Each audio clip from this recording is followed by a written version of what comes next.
Well, as promised or threatened, we're moving on to Rome. Now, I gave you a crash course in Greek history with photos of artworks, and my crash course in Roman history will, I think appropriately, feature maps. Ms. Jacobs has already told you about how in legend Rome was founded in 753 BC by Romulus, who was supposedly the descendant of Aeneas, a survivor from the destruction of Troy. It's a good story, but we don't actually leave the realm of legend for history until around 510 BC, when we know that the Romans overthrew their Etruscan rulers and became a republic. Now, the Roman Republic rapidly grew in size and power as it conquered surrounding territories and became the leading city in central Italy.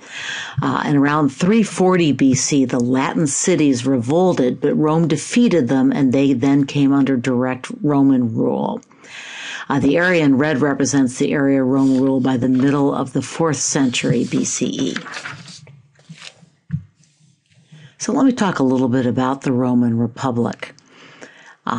The Senate gave 2 consuls the power of imperium, or the right to issue commands and enforce them. So you have an executive power, but with responsibility to the legislature. Now, imperium is an important concept in Roman history. It's the word that became the root of the word emperor and imperial. But what it really means is the power and authority that a government ruler wields. It didn't initially have the connotation of empire. In fact, Augustus, as I'll mention in my next lecture, uses that fact rather cleverly. So power in Rome was, in fact, complicated and often up for grabs. The 2 executive rulers were selected by and ruled, at least in theory, consent of the Senate, which was a group of powerful older men from noble families. But in times of crisis, and warlike Rome faced a lot of crises, the consuls, again with the advice of the Senate, could appoint a dictator and hand all power over to him for 6 months. I mention this because this did, in fact, kind of set the stage for a pattern that Rome would follow. You'd have constitutional authority to grant great power to executive officers contingent on the approval of the Senate, but you were establishing a dangerous precedent. Roman patricians or nobles vied for political and military leadership. Being a leading citizen of Rome was what constituted status in this society. And they had a term, dignitas, which kind of conveyed this being a major figure in the society. Our word dignity, I'm sorry, I've got to stop doing that. Our word dignity derives from that. But in Latin, it actually means much more. Stature, honor, popularity, importance. Are you cool? Are you a big deal in your society? That was what Roman leaders sought. And sometimes they sought it at the expense of republican principles. By the way, the same pattern was repeated inside the Roman family. The father, or the pater familias as he was known, literally had the power of life and death over his children. And he had something pretty close to that over his wife. And the patricians, or nobles, in turn ruled over the plebeian free citizens, and everyone ruled over the society's many slaves. So here is another map, and we're showing an expansion of the Roman. Remember, we're still talking about the Roman Republic. So for the next 150 years, Rome would gain control of the hugely wealthy Greek colonies on what is now the island of Sicily, and then fight a long and bloody battle with Carthage for control of the Mediterranean. I'm going through a lot of very important Roman history extremely quickly. Rome also expanded further into northern Italy as it conquered the Celtic tribes that lived there. Now, from an art history standpoint, the conquest of the Greek colonies in Sicily was hugely important because the Roman army hauled back wagon loads of Greek sculpture and the citizens were hooked. I'll talk more about that a little bit later. During the period that Rome was expanding geographically, its plebeian classes were gaining new power. So, political theory for 30. Any idea about how those two developments might be related? Well, the plebeians had one great bargaining chip. Rome kept going to war to conquer more territory, and it needed soldiers. And these were the men who were going to be the soldier class. But social mobility in Rome should not be exaggerated. Although there was over this period expanded power for plebeians, some of the barriers broke down. They could be elected as tribunes. In fact, the office of tribune was established. It was an office that specifically represented the plebeians, and at least in theory had veto power over actions by the Senate, although it didn't always work out that way in practice. But again, you don't want to exaggerate social mobility. I found this statistic I thought was interesting, that from the mid-3rd to the mid-2nd century BCE, 26 families produced 80% of Rome's consuls, and 10 families produced almost 50% of the consuls. So this was a pretty inbred group of people, a very small group of families that were essentially running the Roman Republic. We sometimes talk about the Roman Republic as if this was the virtuous democratic era of Rome. It was really what political scientists would call an oligarchy, ruled by a few well-placed, high-born, wealthy people. Okay, still another map. I mentioned that Rome was in a fight with Carthage. In fact, it was really the greatest threat ever to its existence, because the Carthaginian general Hannibal actually figured out a way to cross over the Alps from Spain into Italy. And he attacked Italy, but he did not succeed in taking Rome. Basically, the Romans refused to give battle. It was actually quite a brilliant strategy. Hannibal was wandering around looking for people to fight, and the Romans, who saw that Hannibal won all of his battles, wisely more or less slipped away when they saw him coming. And then Rome decided to build a navy to take the attack directly to Carthage. It's actually kind of a funny story. They had to build about 3 navies before they succeeded, because they didn't figure out how to read the weather. And their first few efforts all sank. But at any rate, they did finally manage to pose a threat to Carthage. Hannibal was called home. And in 202 BCE, Rome finally defeated Carthage, but just thoroughly annihilated it and pretty much assumed control of the Western Mediterranean. I say pretty much because they continued to face threats from pirates in North Africa. And actually, Julius Caesar initially made his name fighting pirates in the Mediterranean. But all of this expanded territory forced Rome to give some thought to how it was going to deal with its conquered peoples. Now, one answer was to give conquered land to poor Roman soldiers, which created an incentive to become a soldier. Rome also gave most of the Italians near Rome Roman citizenship, and over time, people from further out in Italy became almost indistinguishable from the original Romans. People in other states would become allies of Rome, but in some circumstances, individuals were given the power to become Roman citizens, and that became a kind of universal citizenship. You may recall in the Bible that Paul is able to demand a more fair and complete trial when he can produce proof that he is in fact a Roman citizen. So anyway, Rome approaches these conquered people with flexibility and a willingness to adopt what's good in these other cultures. This is what your textbook refers to as eclecticism, and is a very important concept in understanding Rome. The Romans had a great deal of self-confidence. They thought they were on top, but if they saw something that someone else was doing well, they did not hesitate to beg, borrow, or steal good ideas. And in fact, it was one of their strengths. I would contrast this with the Egyptians, who were very insular this way and who ultimately were conquered by Rome.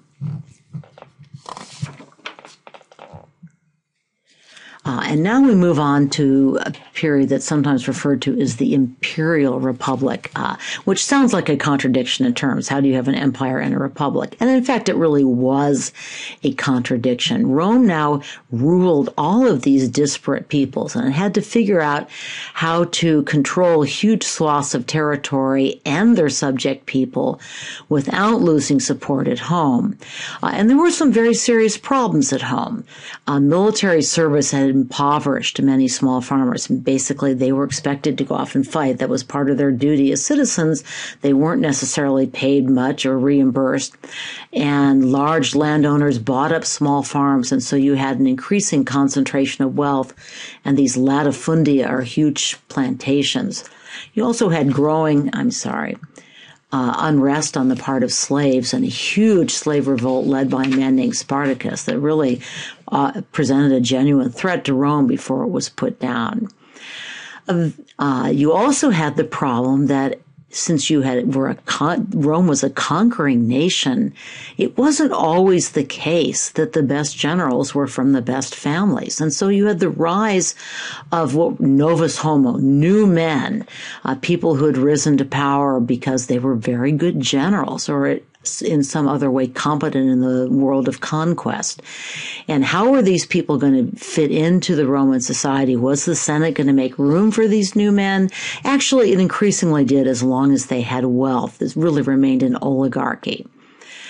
Eventually, some of these problems were addressed by creating what was in effect a professional volunteer career military. And so soldiers signed up for a lifetime career, at the end of which they were usually rewarded with land. This produced a more efficient and less unhappy army, but as you might guess, it presented a threat to Republican Rome because whoever controlled that army had a very important source of power that was separate from that of the Senate. So anyway, we're up to the 1st century BCE, and it would witness the rise of a whole series of powerful military leaders. I don't know if you studied these in ancient Civ, names like Pompey, Crassus, Marius, Sulla, but they culminated with Julius Caesar, who conquered Gaul. That's France on this map. And then he campaigned for the consulship with an army at his back. The Senate didn't like this. They demanded that Julius Caesar resign his command and return to Rome without his army to face charges of corruption that maybe have been somewhat trumped up. Well, Caesar returned. He just brought his army with him, crossing the Rubicon, with the point at which it was no longer legal for a general to bring an army back to Rome. Caesar ignored that and really shook the Republic, which was already it was already pretty shaky to its core. And in fact, this sparked first the Civil War and then Caesar's assassination. There was still more civil war, and in the end, Caesar's nephew Octavian would emerge to succeed him and become Caesar Augustus, the first emperor. I'm actually going to talk a fair amount about Augustus, whose portrayals in art are very important, and I will note show up a lot on the AP test. But we'll save that for the next lecture because I'm going to stop here. Augustus is a central figure in this course. Until perhaps Napoleon, no other leader has so brilliantly manipulated symbols, including art. And so, again, we'll take up Augustus in my next lecture. And now I want to talk some about the art of Republican Rome. You may have wondered if we were ever going to get to art. Okay. I mentioned that in 211 BCE, the Romans conquered Syracuse. That's when Archimedes was killed. And they hold back a whole lot of Greek art in their baggage carts. The historian Livy referred to what he called the craze for works of Greek art. And there was this quote from Plutarch in your textbook. I liked it. Romans who had hitherto been accustomed only to fighting or farming now began affecting urbane opinions about the arts and about artists. I think Schwarzenegger would have said they were becoming girly men. At any rate, not everyone was mad about all things Greek. But these, again, are the Romans who beg, borrow, and steal, but they don't simply slavishly follow Greek ideas. They meld them with other traditions. That, again, is the eclecticism that I referred to. So, question for you. I'm going to shut up for a minute, let you talk. What Greek elements do you see in this temple? And what elements are Roman or borrowed from someone else? You should have listened to the Khan Academy podcast on this, so you should have some things to say. Well, when you look at it, it looks like a Greek temple, although in miniature. The front and side columns clearly look Greek. And if you notice the scrolls up in the top, that is what order? Ionic. Those volutes or scrolls are a dead giveaway. But there are ways in which this departs from the Greek model. So the back columns are attached to the wall. They're engaged. Remember, we saw that term in looking at Egyptian art, Imhotep's step pyramids. In his case, he didn't think the columns would hold up the roof, he thought they had to be attached to the wall. Architects had since learned better. But this is a return to engaged columns, which was the Etruscan style. Note that this temple is accessible from the front, not from every side. And by the way, one reason for this is temples tended to be smacked down right in the middle of the city, and the cities were very crowded places, whereas Greek temples were off on hills and sort of standing alone. The white stone imitates marble, but it's actually local limestone or tufa. Later, by the way, the Romans will find a good marble source and they'll switch to marble, but they haven't done that yet. Here are a couple of terms you should know. Oops, there they come. You've encountered engaged columns before. I just mentioned them in the temples near Imhotep's step pyramids. And you should know peripteral. Pseudo simply means that they're partly faking it. So the front columns are peripteral, but they don't surround the building on all sides. Instead, the cella goes almost to the edge of the base or stylobate, and has engaged columns attached to it. And here's the floor plan blown up. You see the porch in front, the freestanding columns, the engaged columns, and you do all know that that central building in the temple is a cella, right? Right. Okay, you all got Tholos Temple on the quiz. Right again? Like the Tholos beehive tombs in Mycenae, this temple is round. There are round Greek temples, most notably at Delphi. And while Corinthian columns become more common in Rome than in Greece, that isn't a Roman innovation either. You see the acanthus leaves there on top. That shows you on the capitals, that shows it as Corinthians. But the high, narrow staircase leading to the entrance is more typical, again, of the Etruscan Roman style. But the real reason that this is in here, I mean, it's good to see a Tholos temple, but what innovation does this temple and its architects and builders employ? It used concrete. Okay, this is a very short, just 2-minute YouTube clip that I've given to Ms. Jacobs to show about the composition of concrete that I thought was kind of interesting. We'll hear more from this Engineering and Empire video when we get into some of the major constructions in Empire Rome, Imperial Rome. Concrete offered architects huge advantages beyond the ability to build underwater, which is what that little video clip really focuses on. Post and lintel architecture, that's the two posts with the beam connecting on top, requires a lot of support. Not necessarily Imhotep's engaged columns or the heavy squat columns of early Doric temples, but it still did not lend itself to vast open internal spaces. We're so accustomed to such spaces in cathedrals and shopping malls, whatever, we forget what an extraordinary innovation it really was and how difficult. But before we look at the ways concrete was molded to produce open spaces, let's turn to the deceptively simple and radically important arch.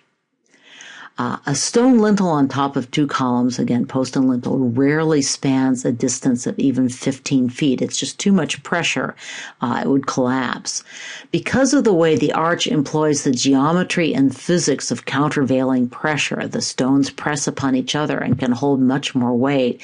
An arch can span a distance of up to 150 feet.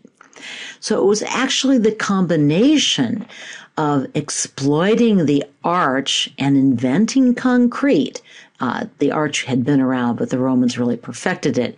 It was that combination that allowed the Romans to enclose enormous spaces and fully exploit the potential of this new material. We're going to encounter some of these arch terms again later, particularly when we get to Islamic art.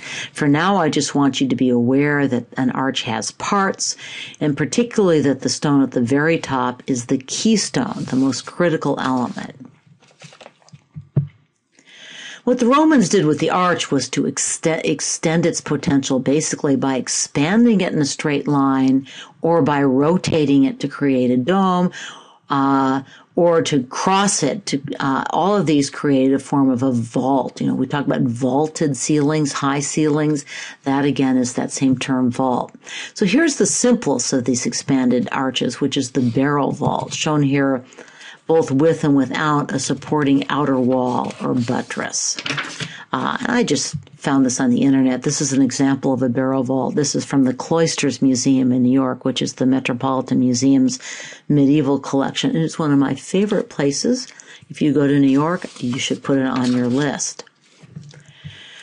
And when two barrel vaults intersect at a right angle, the juncture forms a groin vault or a cross vault.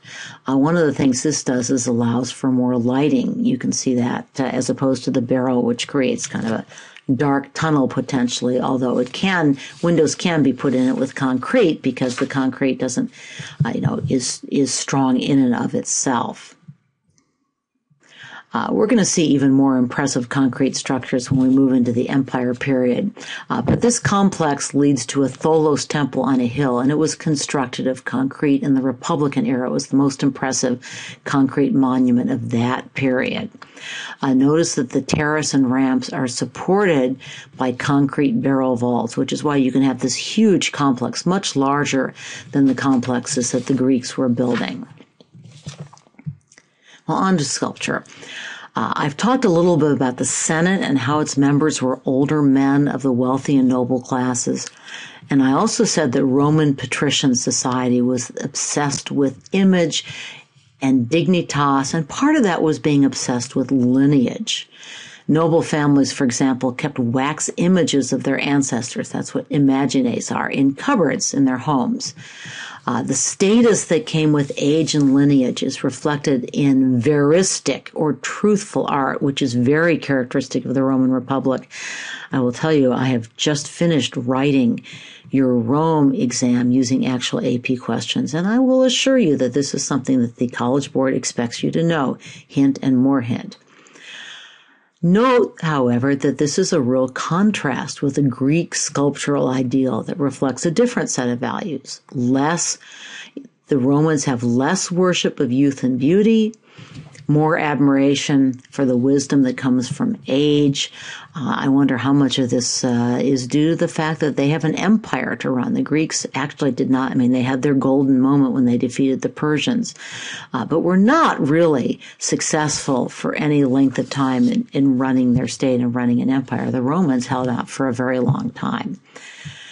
On the other hand, there are some more examples. This veristic sculpture can get weird. So this general's portrait actually combines his age and wisdom. You can see his lined face with a body that would look right at place in one of those superpowered gyms. Presumably this is intended to convey vigor and physical strength, but I think actually it mostly comes out a little weird. So what do you do if you don't have illustrious ancestors? I mentioned that the Republic, and especially the late Republic, is a time when new men were rising, particularly in the military. Slaves, likewise, sometimes gained their freedom, and with that, new status as Roman citizens. So how do they convey that status? Again, remember, as a theme, Roman art is all about status. These are the tomb facades of two former slaves who are shown flanking their former master in the middle. So notice they're mimicking his stern demeanor, almost Egyptian-like. They're dressed in the Roman toga. They're showing that they belong to this new society, even though they were born slaves. This, by the way, is a frieze of a funerary procession for a freed slave. Does it remind you of anything you've already seen? I actually think it looks a lot like the funeral scene on the Diplon crater from the Greek geometric period. So I mentioned that Julius Caesar defied the Senate and really, probably more than any other single person, although he had help, brought down the Republic. So here's another act of defiance on his part. He had his own likeness, and not, as had always been the case, that of a god or an ancestor minted on coins during his rule. So there Julius Caesar heads around. We'll be moving on now to Pompeii, and most notably the spectacular wall paintings that were preserved in Pompeii. And I'm going to talk about that in my next lecture. But it's good to see this aerial view because it gives you a sense of how Pompeii or any other Roman city would have been constructed.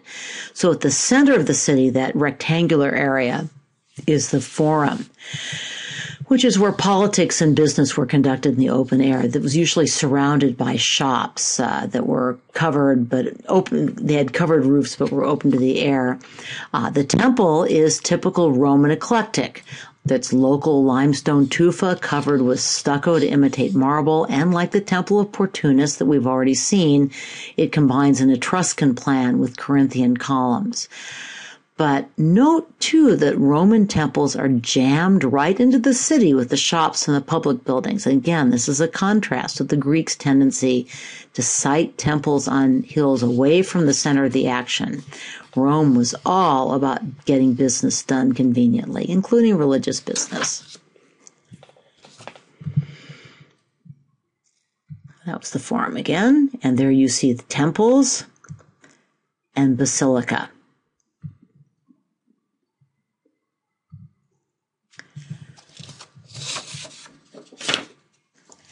And now you see several views of Pompeii's amphitheater. So how did an amphitheater differ from a Greek theater?